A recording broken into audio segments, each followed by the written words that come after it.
front row. Brace yourself. I know. Welcome to the light. All right, so we have 18-year-old female with a chief complaint of frequent urination. So increased urine for 1 week. What over here? We're gonna go all the way in the corner. So chief complaint. Oh, real quick, if you want to follow along, there's a Word document and a PDF in the lab case. Wait a second. It's not required. That's only really required if you're in this lab.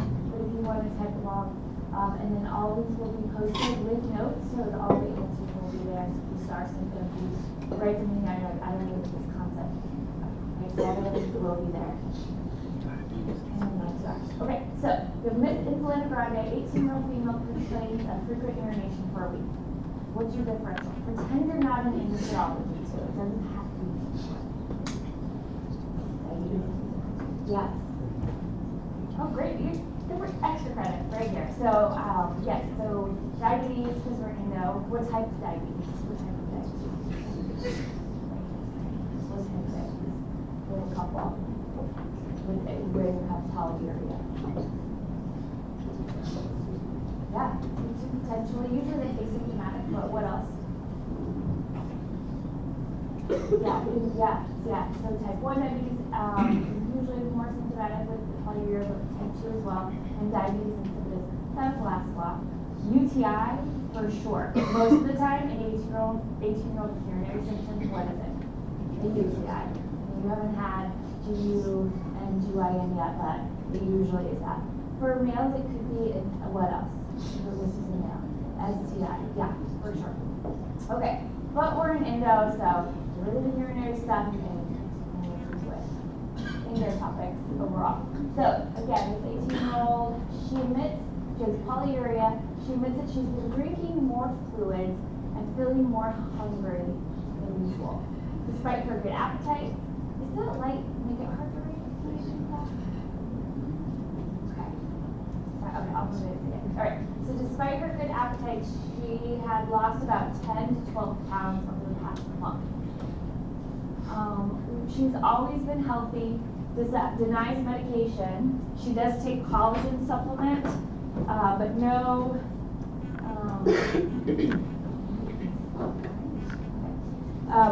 pertinent past medical history, family history, surgical history, or social history.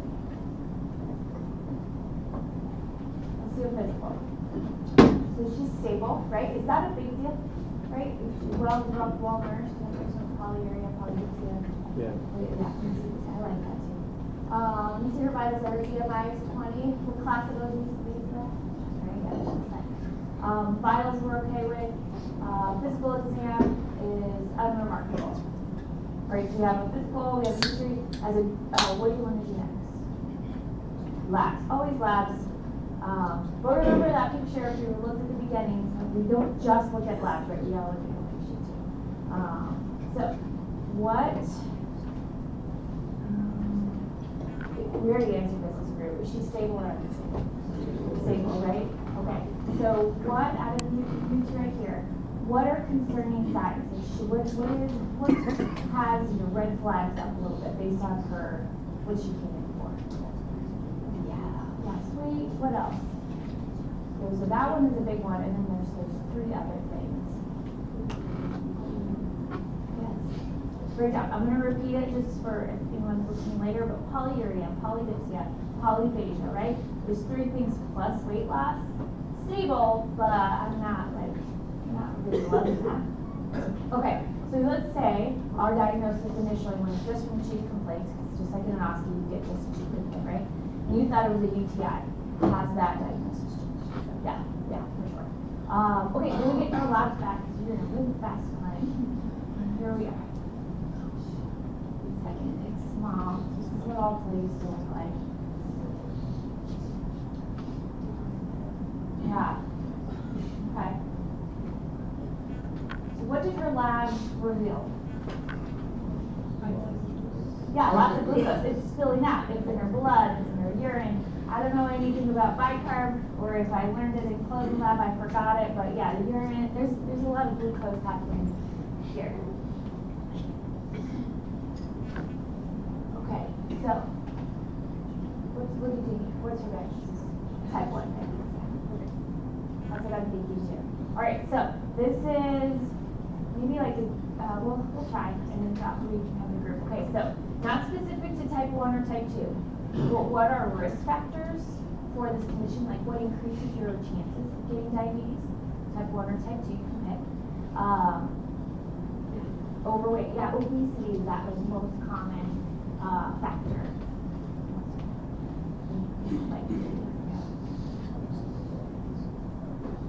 Yes, the diet clouds in with obesity. What about age? How does type 1 versus type 2 present? Yeah, oh, well, I don't know, 40. We'll say 40-ish on average, but I like it. And then what about type 1? What population usually is type 1? Yeah, so 10 to 14. They're our adolescents. They can be 18 too, but yeah, that's a big thing.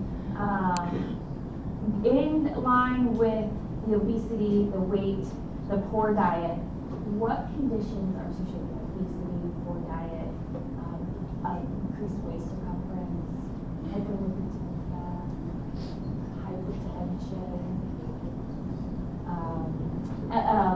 like irregular fasting blood glucose. So I said waist circumference, cholesterol changes, maybe you're trading. Yeah. Metabolic syndrome. Yes, metabolic syndrome can be like a risk. Pre-diabetes, right? That like obvious thing. But pre-diabetes has an increased risk of getting diabetes. Hypertension, you guys talked about. That lovely SAD diet, right? What about, and remember, obesity trickled into all of our, almost all, yeah, right, all of our lectures, right? PCOS. If someone's a male with testosterone estrogen mismatch, right? Obesity, we might not necessarily increase the risk of insulin resistance, but especially with PCOS. We'll just stick with that. And then, of course, the Christians, the acromegaly, and all that from last time. All right. Do you feel like a lot of Americans have all right, so Miss Insulana Grande, labs confirmed that she has hyperglycemia without any other electrolyte abnormalities. Like that. Additional labs later show a serum insulin level that was inappropriately low. Again, that's not one of the requirements to make the diagnosis of diabetes. We added it in there short. Based on her presentation, young age, lean BMI, lack of strong immediate family history of type 2. So remember, family history plays a big role in your type 2 diabetes versus type 1. All the diagnosis, everything supports to what you guys decided, right? Type 1 diabetes. The autoantibody labs are pending. So, what do you want to do to treat this type 1 diabetic?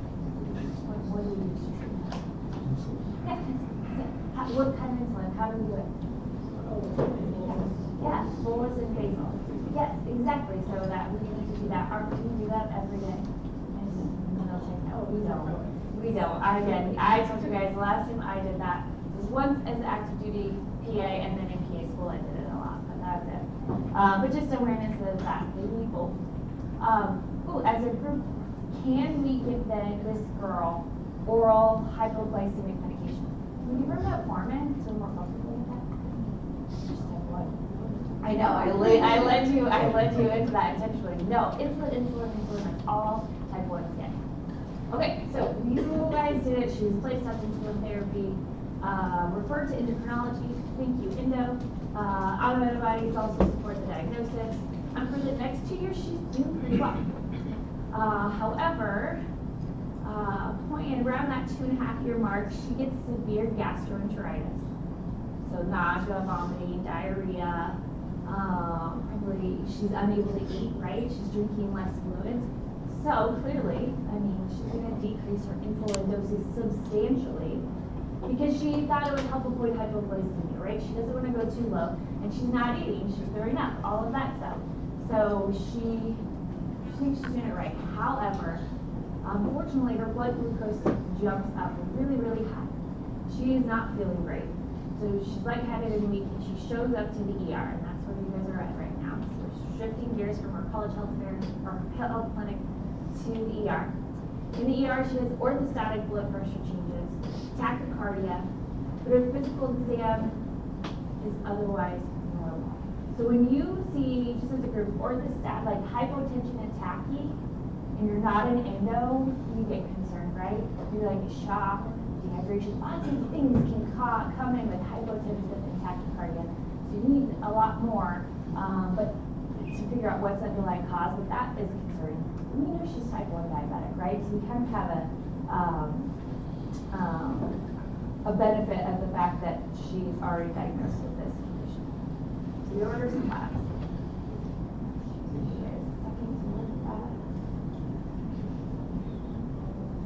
It's a little bit different, right? A lot more bold stuff going on. In EMRs, at least sometimes the abnormal will be like red. So that's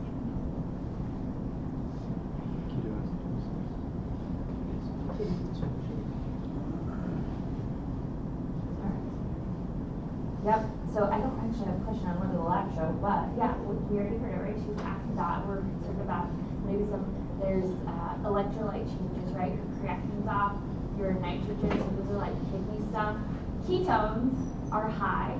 Glucose is super high. What about your pH?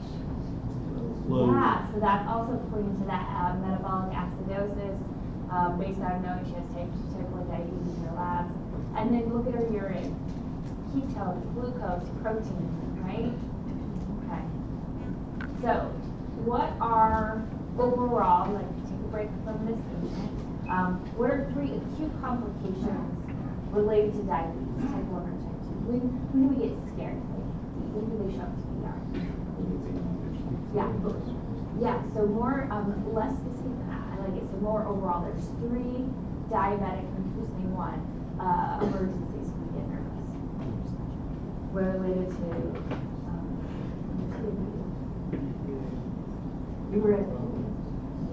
but like more or less specific. DKA, awesome. What's another one? This is a less common one, and then one that happens to type 2 and one that happens to type 1. One's high blood glucose, one's low. Hypoglycemia? Is that right? Yes, hypoglycemia. And then not DKA, it happens more to those other people. Weird long name. Does anyone remember? HHS, yeah, is that one that you really rarely see? DKA gets all the glory. But no, yeah. So, what are you concerned about this patient? So, is she hypoglycemic, DKA, or HHS? DKA, perfect. Hyperglycemic, hyperosmolar state. Yeah.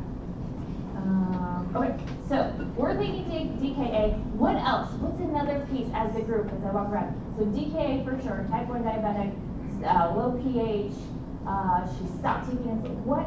What's another thing we have to treat? Not just DKA, not just that crazy high blood glucose. What do we care about? Almost more before the insulin, what do we care about?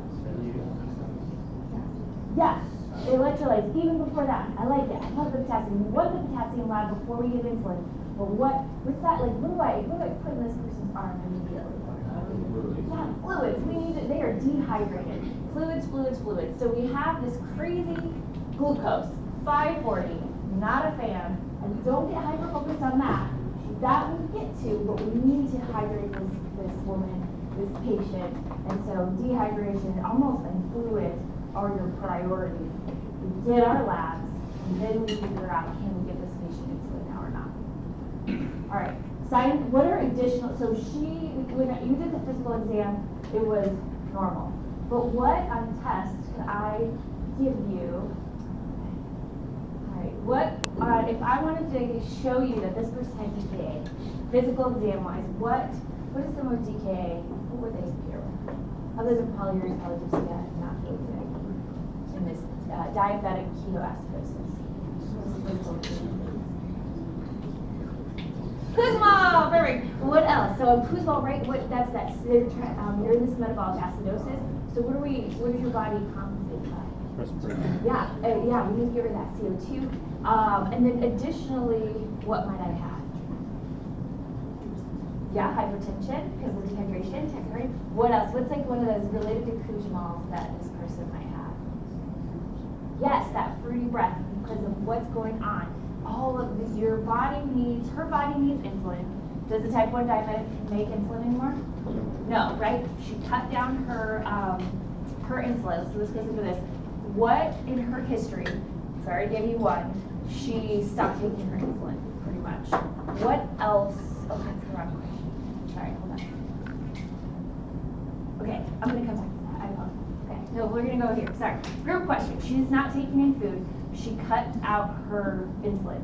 Why is she hypoglycemic? Like she's not eating. Or sorry, hyper. Why she's not eating? Why is she hyper? Yes, gluconeogenesis. Remember, I just said so. Sorry about jumping around. She doesn't. Her body's not making insulin, but what loves glucose? The brain, right? CNS. We need glucose in our body.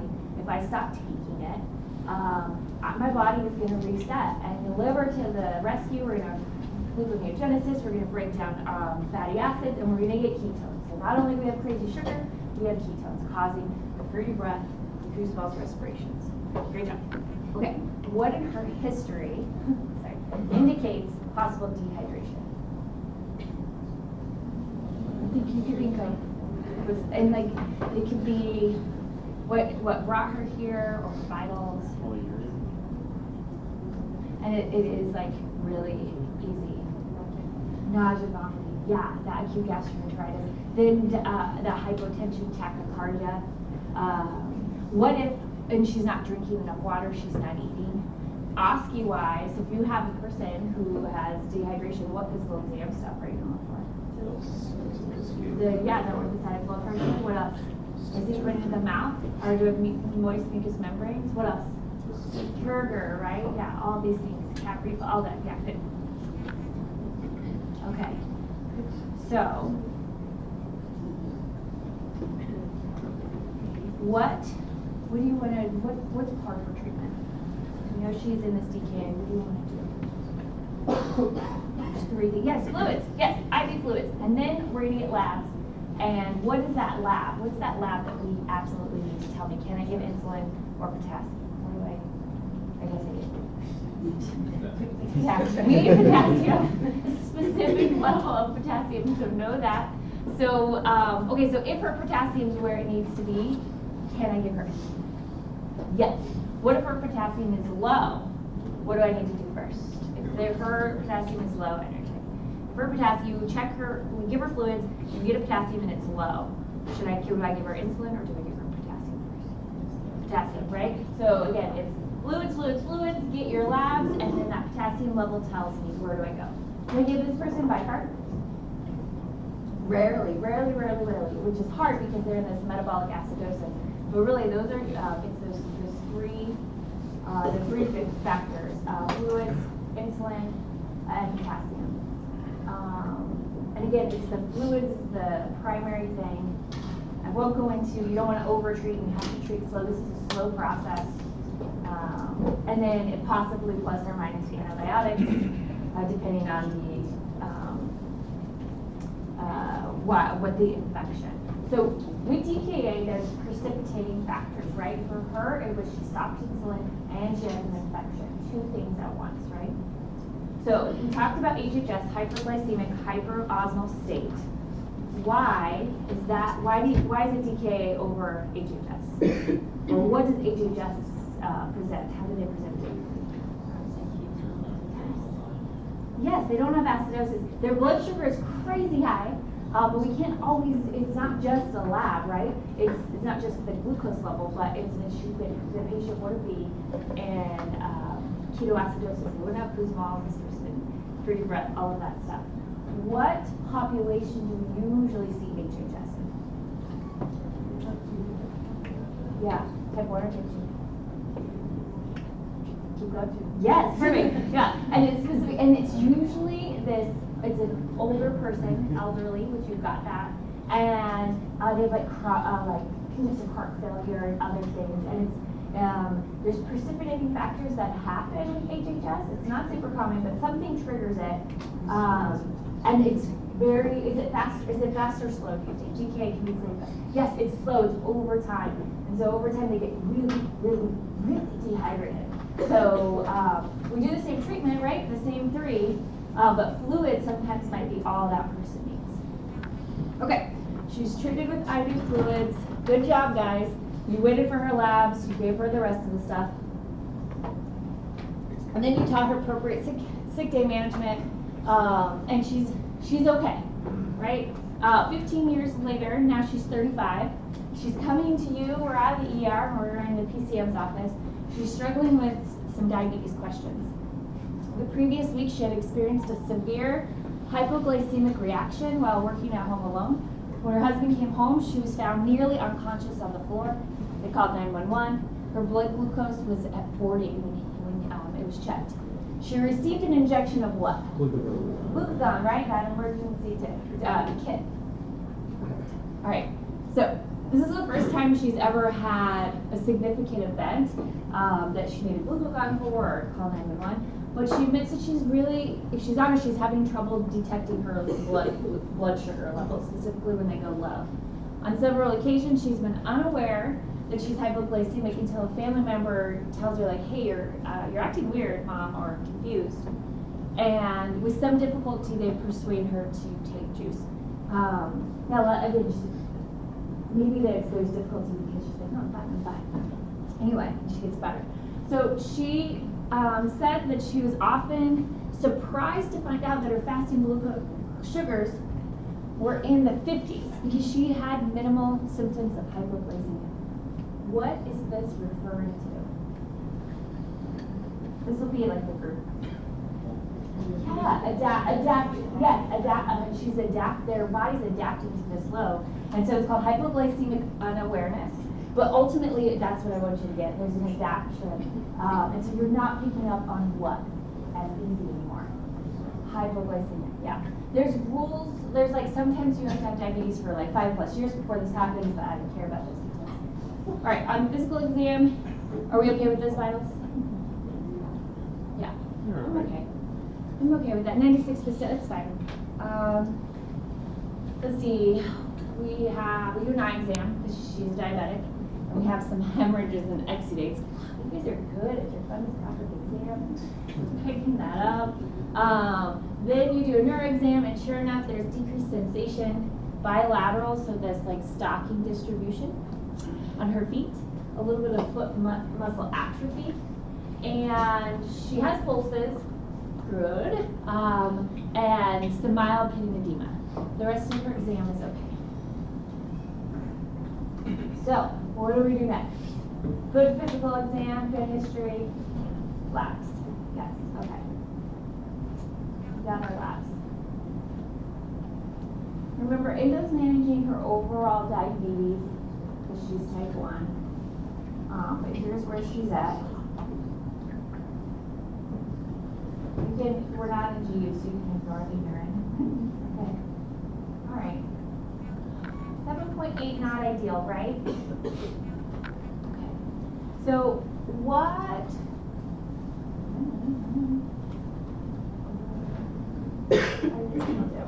Okay. Why are we concerned? It sounds super straightforward. So why are we concerned about hypoglycemia? Why do we care?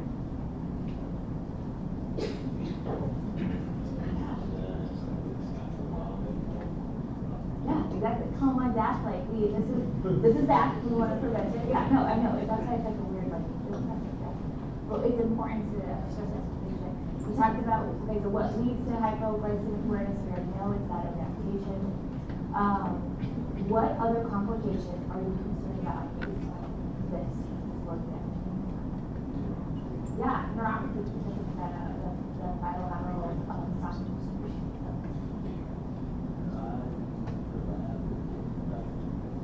Yeah, exactly. So retinopathy and diabetic nephropathy, right? So a little bit of edema, have some. We don't exactly know what creatinine and creatine is. We haven't do yet, but we can tell it's probably not good. So we have those 3 complications. All right. How remember, you're not an endocrinologist, so how can you see these lovely findings on physical exam? What are you going to do? You're not an ophthalmologist, you're not an endocrinologist. What could you do as a PCM? Yes, specifically what? Now maybe the eye symptoms, but like what's causing that retinopathy and all these things? Not blood pressure, diabetes, so whether it's glucose, yes, exactly. What we want to, the goal is to manage for glucose, right? So Endo's going to do that for you for this patient, just in type 2 SU. So glycemic control. But I mean, pat yourself on the back with all those endoscopic findings you found, right? But where are we going to refer this person ultimately as well for the eye stuff? Ophthalmology, not optometry, ophthalmology. Perfect. So as PCM, we manage their glycemic controls, their type 2, and then we refer. So knowing when to refer for type 1 versus type 2 is important. Okay. Who's good at meds? What relevance? Be good at meds. I'm gonna pick on Air Force. Okay, so what class of medication do we consider for diabetic nephropathy? Oh, this one's not that bad. Nephropathy, so kidneys. It was And just drug class. I'm trying to remember, it's the one that's like for kidneys, not neuropathy. Not for neuropathy? For yeah, kidneys? for kidneys, nephropathy. That's where my brain went when I saw it first. I thought it was. I'm sorry, I think of like the Endo or whatever. Yeah, you could do that one too. That's the nice one. So you could pick neuropathy or nephropathy. And then you three, all three. What hypertension med do I like for my diabetics? For diabetics, yeah. You want to give them the spironolactone, right? Keep going. For not Kidney protective. We like them sometime if I give it to them. ACE and ARBs. ACE and ARBs, yes. ACE and ARBs. And if they have microalbumin in their urine, you're going to give an ACE and ARB too. Okay, so this one's harder. I like you guys working together. Okay. What medications do you give for the neuropathy? It's a drug class. This one's a little tricky. There's one that I have is like your go-to blood. Sometimes we used to use it for antidepressants, but we don't use it anymore for that. We use it for headaches as preventative.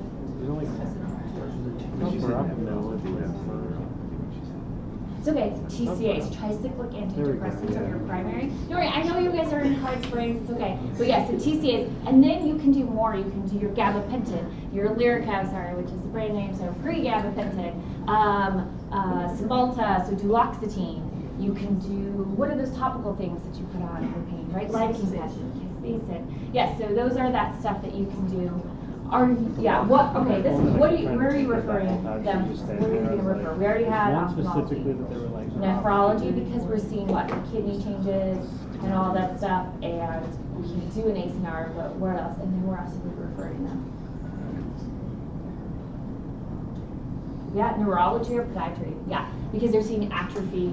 Now, again, you can realistically in a type 2 diabetic, I just tried it at TSA and I'd have them come back and see if that works before I sent them. When do you want to see this woman back? Well, our Endo. Yeah, 3 months, right? Okay. All right, so type 1 diabetes, check. DKA, check. Talks about HHS, hypoglycemia, complications, all that in one patient. So, new one. We have a 40-year-old Caucasian female presents for an annual exam. No complaints today. How about that? Yeah, all right, good. Okay, what's your differential? All right, so you do patch medical history, and she says, oh, I have borderline hypertension, borderline diabetes, but that was only during her last pregnancy. There's her, social history, non-smoker, alcohol infusion. Okay. Physical exam, what class of PC is that? Class 3, yes, okay. What do we think of that blood pressure? Yeah, it's not great. What about that waist circumference? For a female, right? You want it less than 35, so there's some risk. Where do we think she's holding her excess weight? Yeah, potentially on the stomach, right? But she's stable. All right, yeah, because she said she's just here. All right, great. So we look at her BMI and history. This one's more of like, we'll probably do like, maybe I'll do individuals, but. Okay, we look at her BMI and history, and what diagnosis do we need to consider that coincides, because we say she has class 3 obesity, what other things could she also have?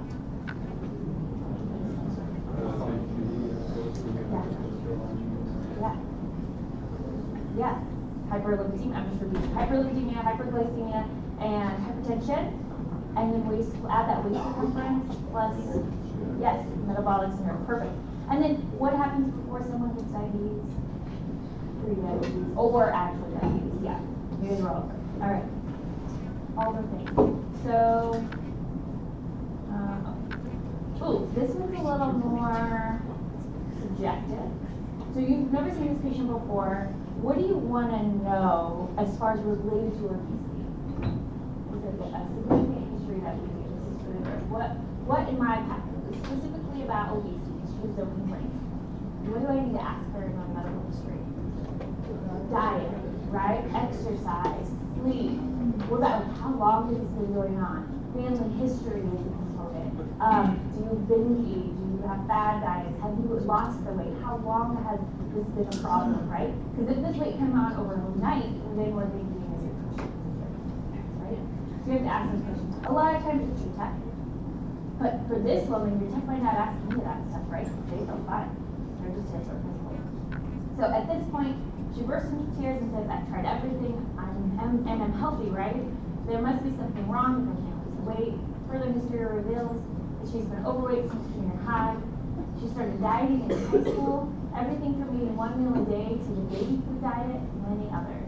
She started taking over-the-counter antidepressant medication in her 20s, had some weight loss, but at the expense of feeling jittery and anxious. The weight always returns faster than it comes off. She has difficulty losing weight after this pregnancy as well, and her husband and child are also overweight. So, okay, so you got a lot of information, right? There's an emotional factor in her response, okay? I should have acted better. She cried. In April, my oxy person, she cried. All cried. All right, so you review her medical record, and the last lab work was at 10 years ago. So you're like, okay, we're gonna do some blood work on you, roll out anything else, and just see kind of like what you guys talked about, the hyperlipidemia, hypertension, maybe the metabolic syndrome. All right, what labs do you guys want to work? Thyroid, yeah, T64. Yeah, what else? Testosterone potentially for like PCOS, maybe? Okay, okay. Before testosterone, just based on like this. What if we do it related to like her cardiovascular risk stuff? Like this, yeah. What's the A1C, CFP, all of that stuff, right? Okay, good. So I would say TSH, 3 T4, fasting glucose, CMP, A1C, lipids, retort. Okay. So you tell her, all right, I'm going to see you back in like 2 weeks. I want you to get these labs done, and take this opportunity to start treatment for her obesity. So you should know she has class 3. All right. Regardless of what the labs point to, they can be totally normal. What's your cornerstone? What's your treatment for obesity? Class 3. You too, yeah. What do you think? What is it? Okay, before, so medication, wait, what, I don't know that. Oh, GLP-1, sorry. Okay, yeah, okay, so medications, which means criteria, what else? Before medicine. Yeah, what lifestyle should you do? Or recommend? Yeah, yeah. So you don't want to throw everything at her, but you want to talk about sleep, exercise, right? So you probably want to be like, it's just hard for people to lose weight, all of these things. Do you want to refer her to a dietitian? Need some help? Yes, right? Because yeah, there's a lot to that. You should unpack or figure out with this woman. So yeah, for the stress and there's an emotional component. Yeah. So behavioral. Anybody wanna volunteer to tell me what your dietitian referral is? I know, it's extra credit. So 40-year-old, keep it simple, 40-year-old female with a history of classical hypertension, sorry, I didn't, and chronic class 3 obesity, failed multiple lifestyle attempts, lab spending, please be voluntary. I know it's probably thrown into BMI. Okay. So you put in your referral, you talk about all the lovely lifestyle, and she comes back with a book. So mini CBC, thyroid, CMP, cholesterol. Can we say from this that there's like a secondary cause for obesity? Right? These are just like your wellness labs, okay? Would you guys say that like secondary causes for obesity are common or uncommon? Uncommon. Okay, perfect. So remember that it's rare. Does she fit criteria for metabolics? Yes. Why? What's the preference? Yes, blood pressure. What else? Lipids, blood on the lipids. I know. Nope, you got to do it. Yes, triglycerides number one. Yeah, and one more cholesterol one.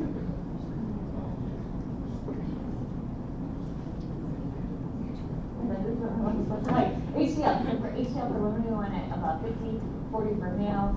And then what's the big one right there is the glucose. Does that meet criteria if she was fasting for diabetes? No, but it does for metabolic syndrome. Okay, but again, you only need 3 out of the 5. What do you think is the common? What's likely the problem? Why is she obese? What causes obesity? Extra calories. We eat too much. It's all the things we do. We don't do enough too much, right? Our sad diet. Maybe she's sedentary at work. There's probably some behavioral health stuff, genetic factors too. So not just one thing, right? Given her obesity started, what other, what else makes you consider? You guys already talked about this, and that's that behavioral health therapy. And then what treatment do you want to give her? We have her labs. We now can say she has metabolic syndrome. What do we want to treat this? If all we did was lifestyle, what could we do now? Meds, yeah? What meds? Wait, I think that's the next one. Hold on. Where are we at? Okay, hot.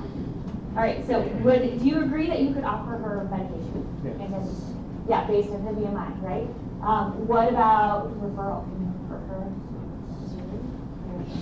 BMI is 40. It's plus 30.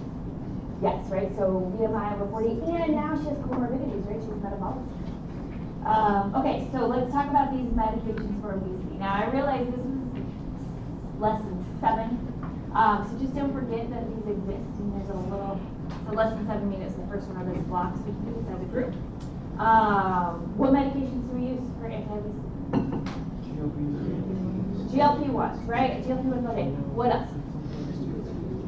Phentermine, yes, phentermine, right. And then we combine phentermine with another medication, right?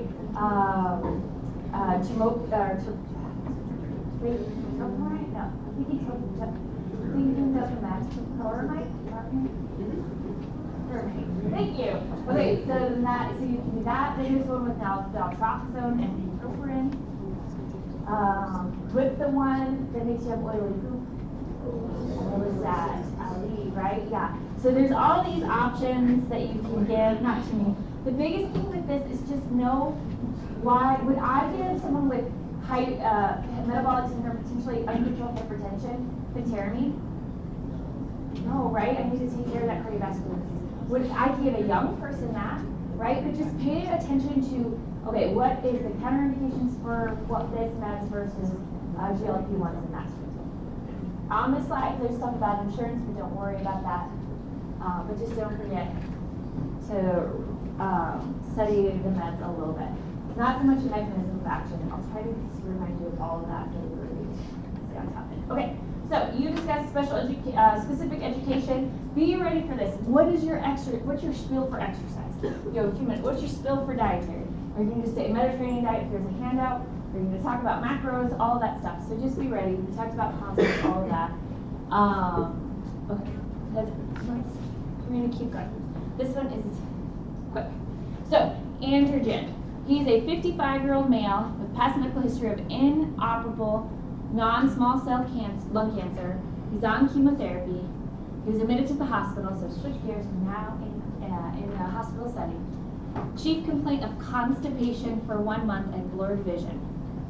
Okay, so some weird lab. They're like, you gotta go get seen, and he's struggling with some constipation. He had an abnormal lab test in outpatient chemo treatment. Here's where the lab comes in. He had an abnormal lab in the chemo treatment department, which is why they admitted him. History of COPD, lung cancer with bone metastasis, and his medications, Oxycontin, Percocet, Tylenol.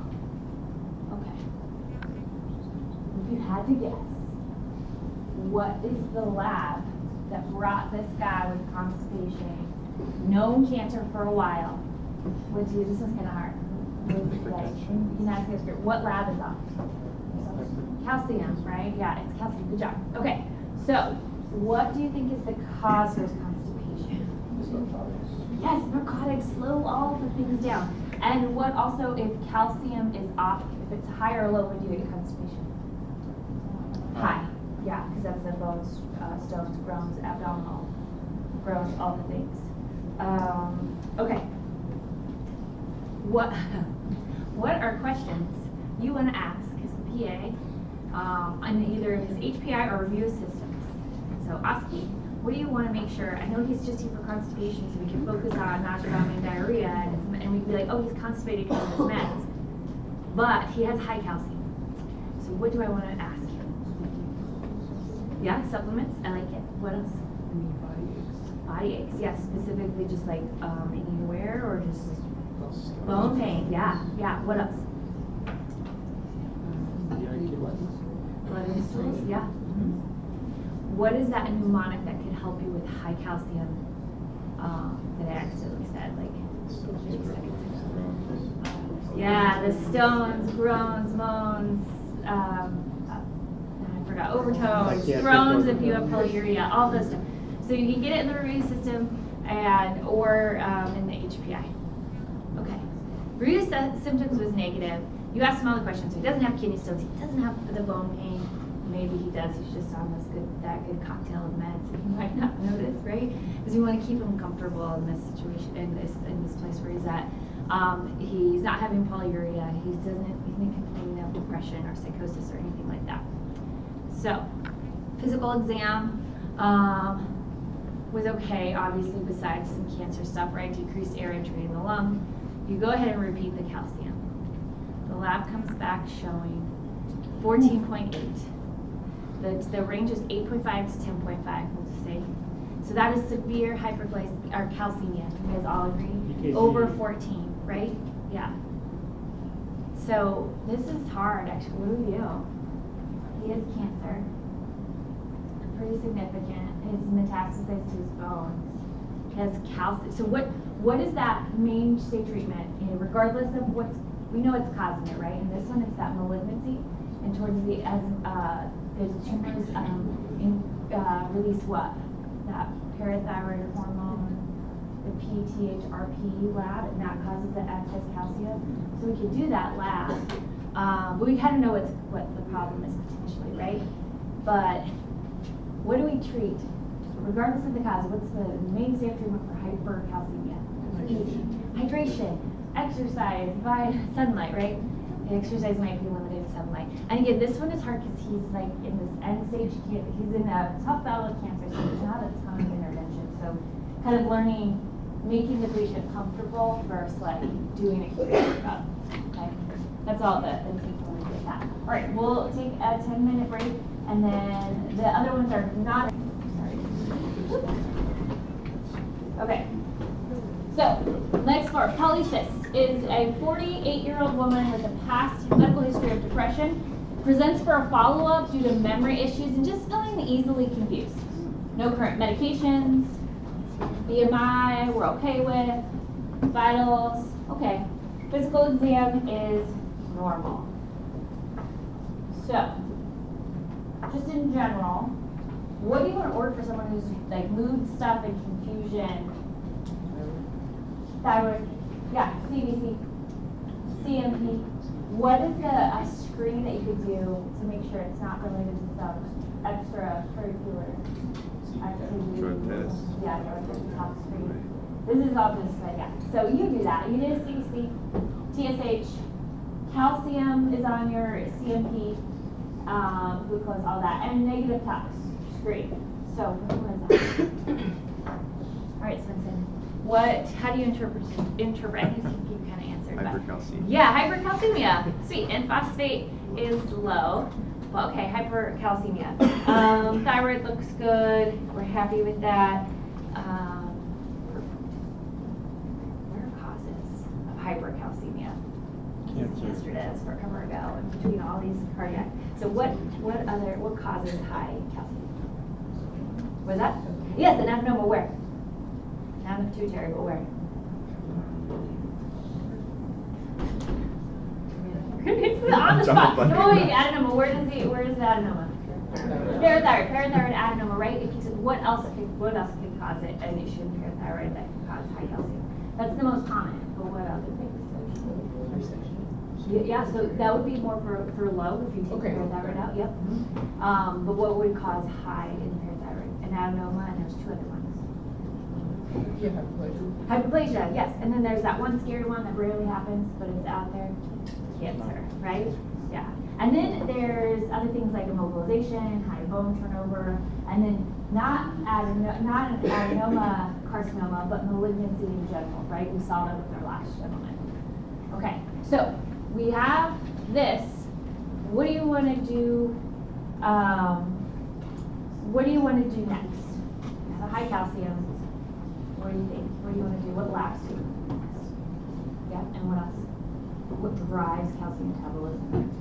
PTH, yes. PTH all day drives it, and then we're going to throw in a vitamin D. And then, again, the tool to remember clinical presentations is your stones, bones, groans, and overtones. Does she have any of those? The overtones, right? And so, in addition to depression, it can be like, there's a range of severity with the overtones, which makes sense because psych is an array of things too, right? It's not always clear cut. All right, so your RN calls the patients about these normal labs, asks her to complete additional labs. You get a CMP to repeat that calcium, PTH, vitamin D. She's coming to see you once the labs are completed, and you get that additional history, right? The bones, stones, groans, all of that stuff. And it reveals that she has generalized myalgias, but that's to be expected at her age. No history of recent fractures, constipation, abdominal pain, no past medical history, and she's had kidney stones. The last one was in May.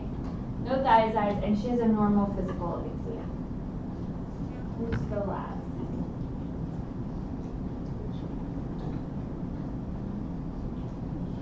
Alright, what is the last? Yeah, again, right? Is it scary elevated? Is it like cancer elevated? Yeah, not yet, right? 14. How do you know 14? Anyway, okay, so calcium's high again. PTH is high. So, there's an overall diagnosis that you can give this person. What do you think?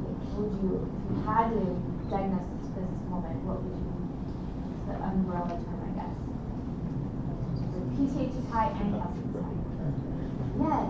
Yes, perfect. Together, primary hyperparathyroidism. Awesome. Now, within primary hyperparathyroidism, what is the most likely cause? Parathyroid adenoma. Perfect. And then what's on your differential in addition to the adenoma? Any guys? Yeah, cancer or parathyroid cancer or the hyperplasia that we already talked about. Okay. So we're thinking this is primary hyperparathyroidism. What do you guys want to do now? Ultrasound, right? What does that help me do? With my new ultrasound. Yeah, but it's an adenoma, but it's hyperplasia. No, you're good. You're good.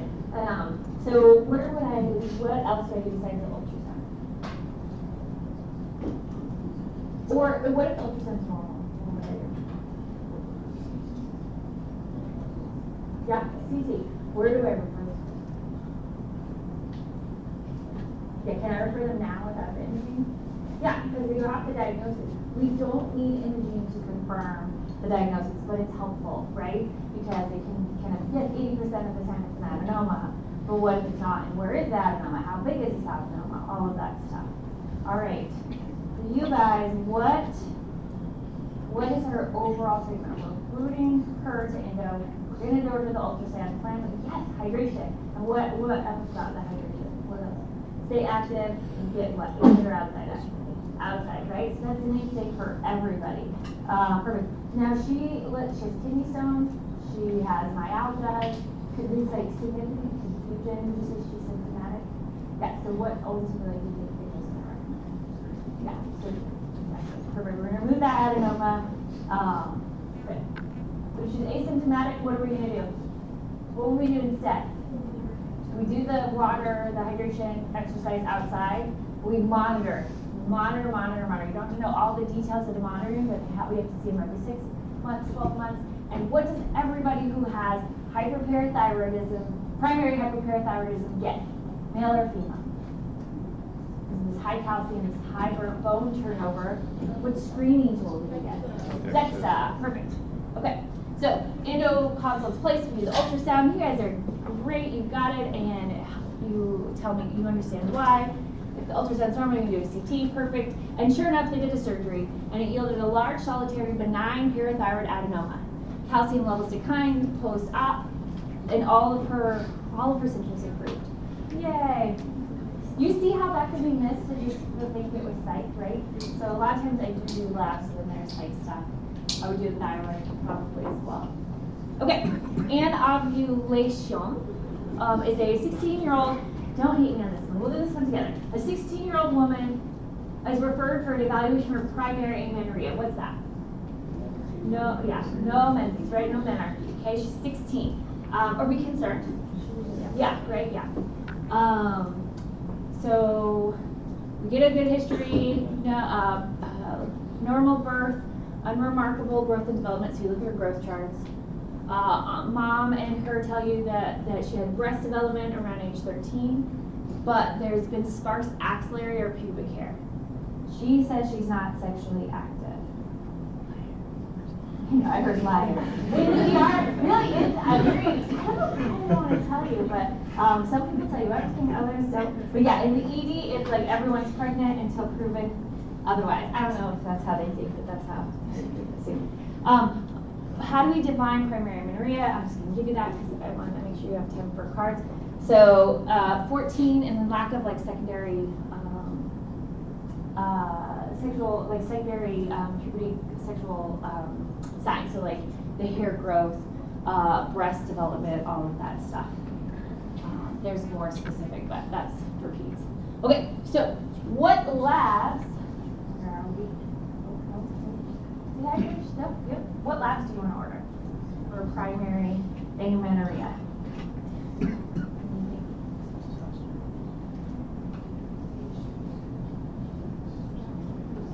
HCG.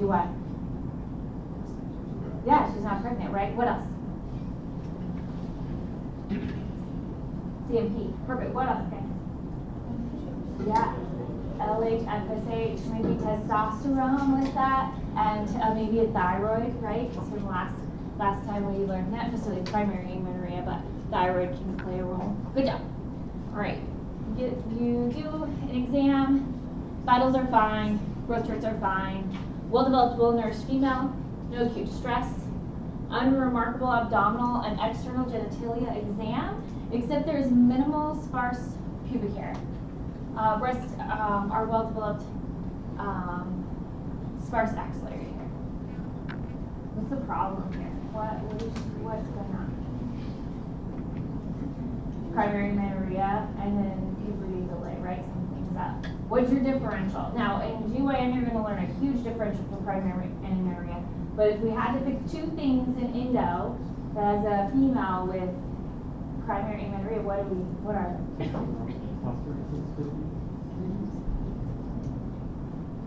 XY dysgenesis? Yeah, I know. You guys aren't gonna like that. And this is just like the congenital adrenal hyperplasia, but you might all figure that one out, okay? And then the androgen insensitivity syndrome, so the AIS as well, right? So, how do those conditions differ clinically? So in the name XY dysgenesis, right, there's like a, yes, the puberty, right? Yeah, the signs of puberty, exactly, right? Because in dysgenesis, just in the name, those testes are intra-abdomen, right? Abdominal, they're an XY karyotype, but female phenotype. Do you feel like in that name are testes working? Yeah, no, right? So they're not going to have you're not going to see that puberty, those signs of puberty, the breast develop, that sort of thing. So that's one cue. With androgen insensitivity syndrome, they can have breast development because it's a receptor issue. Okay. The labs are going to tell you which one is which. I can be a jerk and we just give you clinical presentations, but even me, I would need labs to really determine what is the most likely diagnosis. So labs are important. Okay, so XY dysgenesis. I have testes, they don't function. What is my FSH and testosterone? Low test. And what about FSH and LH? High, right? Because the pituitary doesn't know, the pituitary is the XY pituitary pathway, right? And so it just sees, okay, T is low. Hey, T, wake up, testes, but they're dysgenic if they don't work, okay? And then there's receptor, with the other one when it's a receptor issue, what is the testosterone FSH in this female patient? Patient. High. Both are high, okay? Review those. The big thing I'll tell you in the review, you don't have to go like dive in too much, but we'll skip the last question because that's too hard. And here's your labs. Testosterone's high, FSH and LH are high, TSH is normal. What do you think she has? AIS, yeah. And then the treatment that you don't have to be tested on is like, you would consider removal of what? The testes. Also, because they're intra-abdominal, you would also consider, you would refer for hormone replacement therapy, depending on, which is more of like a complex, patient dependent. All right, this is a whole spiel. If you're like, I'm interested, but I need to focus on cards because it's first. If you like this stuff, there's this, and I can also send you a link that a student last semester sent me of this woman who has an AIS and just get that perspective. It's not medical, just per se, but this is just really cool. A lot of it, if you guys have more embryology, which I don't think I did in case school, it kind of makes sense. All right, now we go back to you guys. Front row. Here we go. You have Ty Sterone. He's a 40-year-old man who complains of low libido for multiple years. Ooh, okay, so he originally, what do you think just with low libido? Yeah, potentially low T, right? But let's get more. He originally attributed it to overwork, but then after taking medication and relaxing, it persisted. He reports erectile dysfunction. Concerns too, he does not masturbate because he does not attain from erection. He indicates that he's only able to have a somewhat firm but not rigid enough for intercourse, rare morning erections, and denies urinary symptoms. So pause real quick. This is pretty specific and personal information, right? Does everybody feel comfortable asking some more these questions? Kind of have to get used to it, but what patients might not want to tell you this, especially if you're a young female or even a young male, or again, these are personal issues. So there is a screening form for people with ED and prostate stuff where they can circle stuff. I have some really funny stories of male patients describing ED back before it was like so common, before the commercials were everywhere, and they didn't just come out with it. They had some really fun analogies. Anyway, so you have a screening form to choose if the patient doesn't want to answer these questions. All right, so he's happily married for 15 years. He's got a couple kids. But this problem's created an emotional rift between him and his wife. He denies a history of headaches, weakness, weight loss, or diabetes. He's a professor, doesn't drink, or admit to any illegal drugs. Blood pressure, what do you think of that blood pressure? Yeah, regular. His BMI, what class is that? 2, yeah, they're over 35. 2, his arm span is within 1 centimeter of his height, so unipoid proportion's not as concerning just from that. But we'll see what else the exam shows. He's stable, bilateral gynecomastia, but no loss of facial hair. His testes are normal size. We always have to, when we're thinking about low T, or we have someone with gynecomastia, you have to do a testicular exam. And then you use visual field sometimes. Why do we check his visual field? Prolactinoma, right? Because that excess prolactin can cause these lipidos. All right. As a group, what are differentials for low libido and erectile dysfunction? Yeah, hypogonadism. What else? Obesity. Yeah, what else? Cardiovascular wise.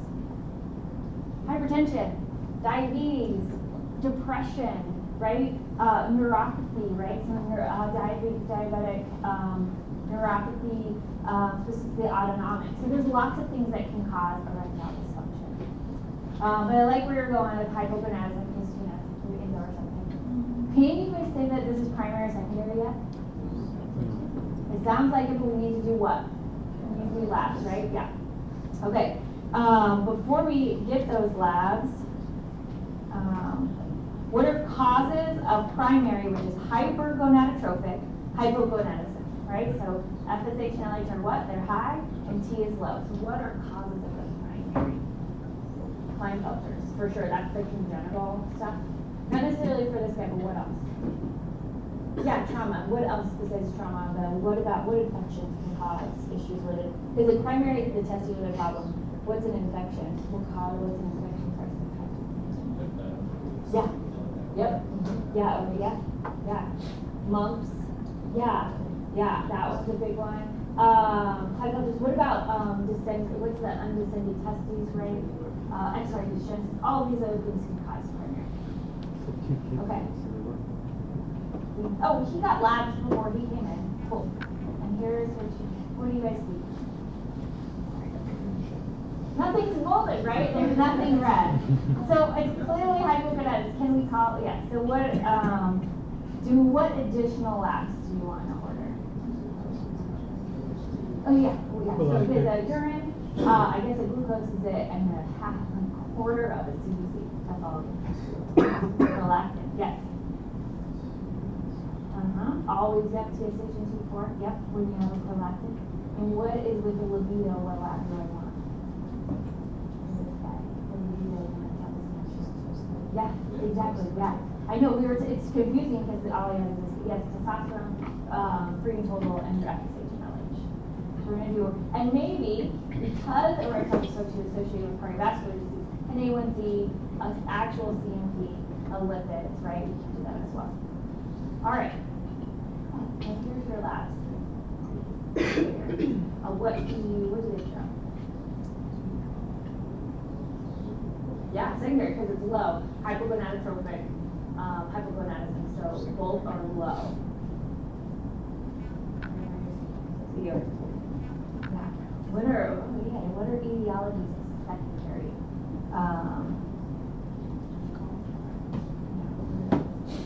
What's that? Oh yeah, what are etiologies of secondary? So where's the problem? Okay, wait, where's the problem with the secondary? Yeah, in the gland. So what could cause issues with the pituitary? Yeah, adenoma, trauma, infection. What are those non-pituitary hypothalamus causes? What's the congenital one before I go on to the other one? Calamins, right? So, and what do calamins specifically have? Sometimes they don't smell, and they usually have infertility. This guy has 2 kids though.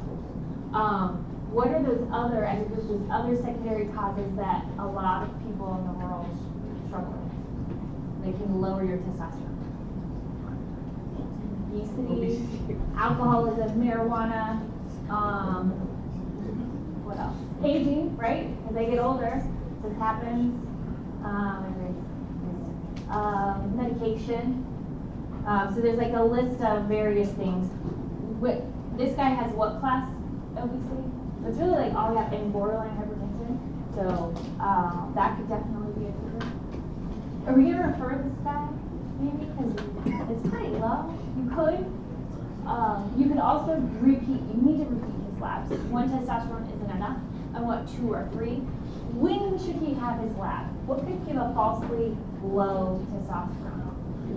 Yeah, when you order it, right? First thing in the morning, and then what? PA here says we need to do it fasting too, because all the different hormones that happen when you eat, they can interrupt this. So fasting before 10, and we need more than 1. But you could definitely consider a referral because, well, both are low. Is this a pituitary issue? Is it hypopituitarism? Is there some kind of, do I need to do a brain MRI? All of that stuff when you have secondary. So good job, you repeat the labs, and they show the same results. You do additional anti-pituitary labs, and they're okay. CMP, A1C are all normal. You get seen by an endocrinologist, and man, they really appreciate that you did those labs for them, right? So they appreciate that. Because again, you guys can do a lot of these labs early. You'll have to treat low T. Okay, so what other causes of hypogonadism? Okay, so we already kind of talked about this, like obesity. Is he really not drinking alcohol, right? Maybe I verified is it marijuana or other type of things. Medications. Was he on testosterone treatment when he was a teen, and maybe his hypothalamus pituitary axis is all screwed up? So, who am I forgetting? Everybody? No, wait, yep. Yeah. Okay, great. All right, so how do we treat someone with hypogonadism? Give them with testosterone. Awesome. What about an obese patient with hypogonadism? Exactly. So all the lifestyle stuff. So, who's going to treat them with testosterone, and who's going to do the lifestyle alone? So you do them together, or you can wait, because if obesity is the problem, if I fix the obesity, could I potentially fix the hormones? Especially with someone who's on like opiates or has sleep apnea, sometimes if I fix the sleep apnea, so you have to decide, are you going to give this guy testosterone or not? So who is going to just do lifestyle? You're not wrong. Who is going to do meds and lifestyle? Okay. So for those that initiated therapy, how do you check the labs? We already talked about that. What patient education before I read the next one? Remember there was a study. It's only 1,000 guys, but who were obese, they had secondary hypogonadism, and the ones that improved, the big factor in improvement wasn't the testosterone, it was weight loss. Again, lifestyle. But you can absolutely treat this guy. His testosterone was 200. So you have both options, okay? But just as long as the MRI was normal and all of that stuff, Endo says, Endo probably has this conversation a lot. If you lose the weight, potentially you won't need testosterone. But again, he also has been having like libido issues and erectile dysfunction for a really, really long time. But he doesn't have infertility. All right, so you should get a question. So that study says it was lifestyle, but isn't the testosterone that gives you the motivation? And motivation Yeah. to be able to actually do that lifestyle? Maybe, but but the placebo versus testosterone group, there wasn't a difference. The difference was the waist circumference and weight loss. But absolutely, because remember, part of this when you educate them before starting testosterone. You have to go over the risks, but the benefits, that overall well-being, more motivation, more energy, the exercise endurance improves. Because they got their teeth, and they do nice. Okay? So in addition, so we have the benefits, but what do you have to tell someone before you give them a prescription of testosterone? What are like the adverse reactions of this? Acne, gynecomastia, it can affect your LDL. Can you give somebody with cardiovascular disease testosterone? You can now. The studies say you can, but remember, there was no increased risk from cardiovascular disease, but they were on that nice, like 500 to 350 range, not 800, 900 that some people in those concierge clinics will treat too. Labs, The big thing with labs is you want to get like a baseline CBC, a PSA, and a lipid, right? You want to get that because you want to assess the HDL. And sometimes when people are on testosterone, it can mask an elevated PSA, so you kind of want a baseline. And then, why do I care about a CBC?